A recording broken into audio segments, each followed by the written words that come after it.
Hey guys, today I'm going to tell you how to enable and use head tracking on iPhone or iPad. If you're using any iPhone or iPad and you want to use head tracking, so let's see how can you do that. You just have to open the your settings, and here very first thing you have to check to have a strong Wi-Fi connection, and then you have to make sure that your VPN is not connected. Then go for general, go for software update, and you have to try to update your software up to iOS 26 or the latest version. And once you have updated, you just have to go back and here go for accessibility, then scroll down and look for the option of ad tracking, select that, and now you just have to enable that option.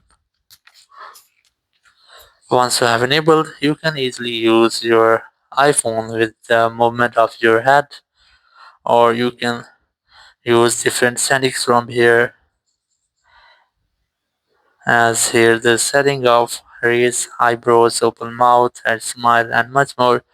So you can easily customize your head tracking from here, or you can simply enable or disable it from this toggle. So in this way, you can easily enable and use your head tracking on any iPhone or iPad. Thank you very much for watching the video. Until next video, bye bye.